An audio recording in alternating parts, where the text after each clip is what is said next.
এই পৃথিবী সৃষ্টি তোমার নামের উসিলায়, ও মদিনার কামলিওয়ালা সালাম তোমায়, ও মদিনার কামলিওয়ালা। আসসালামু আলাইকুম বন্ধুরা, সবাই কেমন আছেন? আশা করি সবাই ভালো আছেন।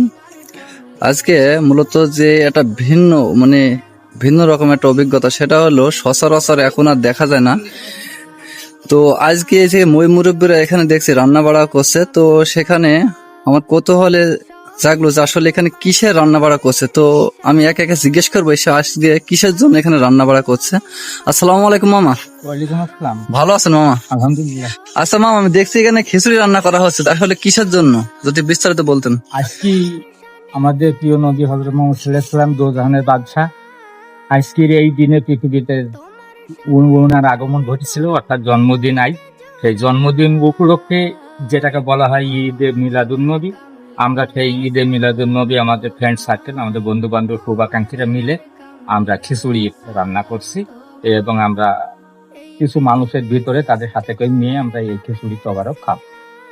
ও আচ্ছা, তো আমি যতদূর জানি যে এখানে নাকি বলে এইসব বলে আর করা হয় না, আমরা তো কখনোই দেখিনি এমন।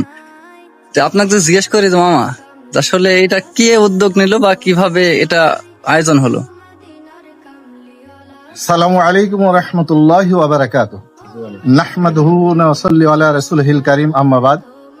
সকল প্রশংসা মহান আল্লাহ তাআলা, লাখ কোটি দরুদ ও সালাম আকায়ে নামদার তাজদারি মদিনা দুজাহানের বাদশা আহমদ মুস্তাফা মুহাম্মদ মুস্তাফা সাল্লাল্লাহু আলাইহি ওয়াসাল্লামের উপর। আজকে এই দিনটা অত্যন্ত মর্যাদা সম্পন্ন দিন, কারণ যে আল্লাহ রাব্বুল আলামিন পবিত্র কালাম পাকের ভিতরে ঘোষণা দিয়েছেন যে আমি আমার রসুল সাল্লাল্লাহু আলাইহি সাল্লামকে যদি জন্মগ্রহণ না করাতাম বা এরম উদ্দেশ্য আমার না থাকতো, তাহলে আমি তামাম কুল কায়নাতের কিছুই সৃষ্টি করতাম না। তো আজকের এই পবিত্র দিনটা সেই 570 খ্রিস্টাব্দের 12ই রবিউল আউয়াল রোজ সোমবার অতি প্রত্যুষে হযরত মুহাম্মদ সাল্লাল্লাহু আলাইহি সাল্লাম জন্মগ্রহণ করেছিলেন। তো সেই দিনটা আজকে আমরা এই 2025 সাল ইংরেজি আর 12ই রবিউল আউয়াল এই খ্রিস্টাব্দ, তো মাসটা সঠিক উল্লেখ করে অ্যাকুরেট ভাবে কেউ বলতে পারে না তারিখটা, কিন্তু 12ই রবিউল আউয়ালের মাসে হুজুর পাক সাল্লাল্লাহু আলাইহি সাল্লামের জন্ম হয়েছে, এটা সকলে সর্বমতক্রমে সম্মতিক্রমে বলা আছে। তো সেই হেতু আমরা আজকে যিনি আমাদের পথের দিশারি, আলোর দিশারি, যিনি আমাদেরকে এই কুসংস্কার থেকে সুসংস্কারে নিয়ে এসছে, আলোর দিকে নিয়ে এসছে, তথা ইসলাম ধর্মে নিয়ে এসছে, আমরা মুসলমান যার গুণের কারণে আমরা মুসলমান পরিচয় তুলে ধরতে পারি সমাজে যে আমরা মুসলিম, এই সেই রসুল সাল্লাল্লাহু আলাইহি সাল্লামের জন্মদিন। সেই হিসেবে আমরা আমাদের আজকে মনে করছি ঈদে মিলাদুন নবী আমাদের জন্য সবচেয়ে খুশির দিন, মুসলমানদের তথা গোটা পৃথিবীর মানব জাতির খুশির দিন বলে আমরা মনে করি। সেই জন্য আমরা একটু তবারকের ব্যবস্থা করে মিসকিন অসহায় মানুষদের মুখে তুলে দেওয়ার জন্য চেষ্টা করছি, আর সেই সাথে আমরা আনন্দের সাথে এই দিনটাকে উদযাপন করার চেষ্টা করছি। আচ্ছা, আমি যদি এটা জানতে চাইছি যে সেটা হলো যে আমরা তো বিগত আমার বয়স প্রায় 30+ হয়ে গেছে, তো এখন তো আমি কখনো দেখিনি এরকম আয়োজন। তো আজকে আপনাদের এই আয়োজনের উদ্যোগটা কে নিল বা কিভাবে মাথায় এলো? উদ্যোগটা মূলত আমরা এখানে 5-7 জন লোক বসি, মাঝে মাঝে কুরআন হাদিসের আলোকে আলোচনা করি। আচ্ছা, সেই হেতু সকলের মনের ভিতরে আমাদের একটা প্রতিক্রিয়া সৃষ্টি হলো, সেটা হলো যে আজকে যেহেতু রসুল সাল্লাল্লাহু আলাইহি সাল্লামের জন্মদিন এবং এই দিনই কথিত আছে যে উনি মৃত্যুবরণ করেছেন। আচ্ছা, তো সেহেতু আমরা মনে করলাম যে মুসলমানের জন্য সবচেয়ে খুশির দিন হওয়া উচিত, যিনি এই কর্ণধার এই সৃষ্টি জগতের এবং এই মুসলমানদের আলোর দিশারি, সেই দিনটাতে রসুল সাল্লাল্লাহু আলাইহি সাল্লাম জন্ম নিচ্ছেন বা আসছেন। এইটা আমার মনে হয় যে 1 মাস রোজা রাখার পরে যে আমরা ঈদ পালন করি তার চেয়ে বেশি ঈদের দিন, এটা আমি মনে করি।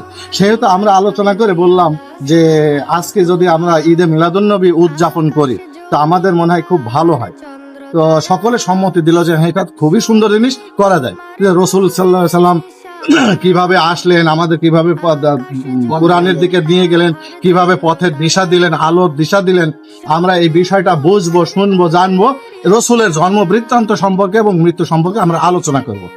আর এই হিসাবেই আমরা সেই সাথে একটু তবারকের ব্যবস্থা করে দুহাত ভরে সকলের মধ্যে বিতরণ করব, আমরাও খাবো। হ্যাঁ, এটা হলো আমাদের আসল মুখ্য উদ্দেশ্য।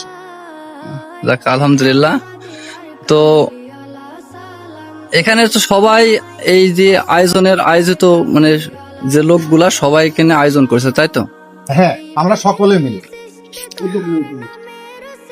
আচ্ছা, এটা আমরা যে জানি যে এখানে তো কেউ মানে এর আগে আমরা দেখছি ছোটবেলায় যেটা আগে হইতো, কিন্তু এখন আর হয় না। এর কারণটা কি? মানে এটা শুনি নাকি বেদাত নাকি হ্যান এইসব কিছু আছে কিনা? এখন এগুলো তো বিশদ মর্ম এবং আলোচনার বিষয়। যেহেতু আমাদের ইসলাম ধর্মে এক মুসলিম সম্প্রদায়ের মধ্যে ৭৩টা নাজি ফিরকার সৃষ্টি হয়েছে। আল্লাহ রাব্বুল আলামিন তার পবিত্র কালাম পাকের ভিতর ঘোষণা দিয়েছেন যে ৭২টা নাজি ফেরকাই হবে জাহান্নামী আর একটা নাজি ফেরকা হবে জান্নাতি। তো এই ৭৩টা দলের তো ৭৩ রকমের মত থাকতেই পড়ে, কেউ পড়ে না। সেহেতু এই মিলাদ, একদল বলে যে মিলাদ পড়া জায়েজ আছে, আরেক দল বলে মিলাদ পড়া জায়েজ নাই, কেউ বলে যে কিয়াম করা জায়েজ আছে, কেউ বলে কিয়াম করা জায়েজ নাই। এখন এক একজনের এক এক অভিমত, কাজে কে কি করছে ওইটা আমাদের দেখার বিষয় না। আমরা মনে করি যে আমাদের ইমামে আবু হানিফার মতালম্বী, আমরা ইমামে আবু হানিফা সম্প্রদায়ের মানুষ, আমরা সকলেই রাসূল সাল্লাল্লাহু আলাইহি ওয়াসাল্লামের জন্মদিন পালন করব, মিলাদ কিয়াম করা যাবে, মোনাজাত করা যাবে। হ্যাঁ, এটা আমরা মনে করি। তো অসংখ্য ধন্যবাদ আপনাকে। আসসালামু আলাইকুম। ওয়া আলাইকুম আসসালাম ওয়া রাহমাতুল্লাহি ওয়া বারাকাতুহু।